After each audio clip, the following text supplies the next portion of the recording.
wilayah Pakistan itu yang di Medan yang saya ketahui.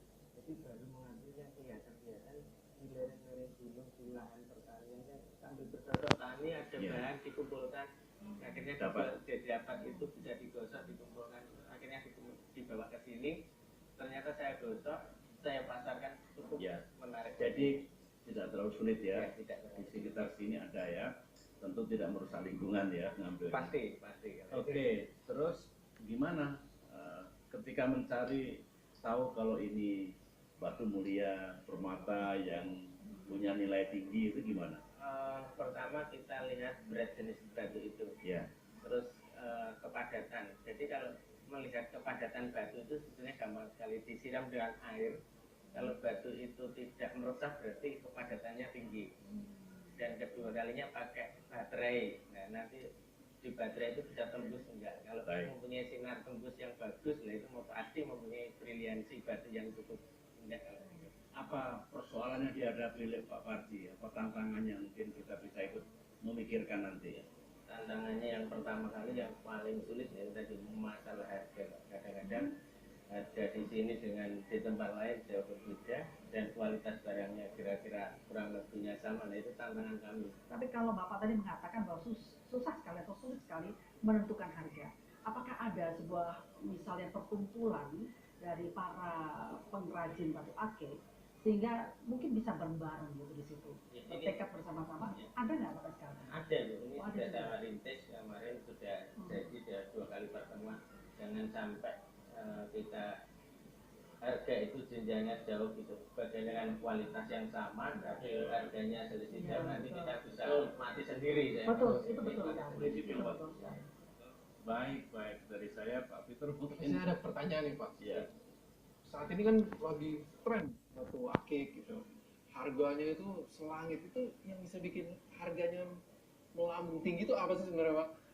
Makanya saya juga bingung. Kalau harga di sini mungkin harga itu kalau sudah 2 juta istilahnya itu sudah kualitas yang paling bagus kalau itu. Tapi ternyata saya melihat di pasar di internet ya kok harganya sampai puluhan juta. Itu saya sendiri bingung bagaimana menciptakan harga kok bisa kayak gitu. Dan pembelinya kapok nanti. Bahkan ada yang miliaran harga loh Pak. Makanya kalau harganya sampai miliaran, juta-juta, pasti akan dianggapnya sebagai barang mewah. Kena Dan pajak. kalau barang mewah pasti kena pajak. Kalau kena pajak tambah lagi tinggi. Kalau Bapak sendiri sebagai salah satu penyuka batu akik, jenis batu yang Bapak gunakan tahu nggak Pak? Saya tidak tahu persis kalau ini ya. Nah, saya pakai sudah lama sekali gitu. Saya melihat baik, Motif warnanya baik, motifnya baik, dan rasanya seret, itu saja. Saya tidak mendalami, pengetahuan saya kurang, mungkin Ibu Ani lebih banyak. Tapi kalau Ibu berbicara tentang batu, pengalaman pertama kali memiliki batu akik itu ada cerita unik katanya? Ya, begini. Saya adalah menantu Pacitan. Artinya saya bukan orang Pacitan, tetapi menjadi menantu orang Pacitan. Nah, ayahanda mertua saya itu sering sekali memberikan atau mengirimi saya itu batu-batuan. Entah itu batu yang sudah dirangkai atau kadang-kadang batu yang masih berbentuk batu ya Bapak. Barangkali seperti yang ada di belakang Bapak ini ada seperti itu yang sering dipakai untuk oleh-oleh buat saya.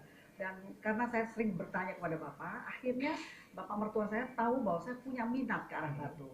Dikirimilah batu, kemudian ada juga yang namanya peningset ya. Peningset itu hadiah pernikahan dari calon mertua kepada saya dan sampai sekarang masih saya simpan, yaitu gelang yang tentu saja ada dibalut dengan emas, tetapi ada batu akiknya.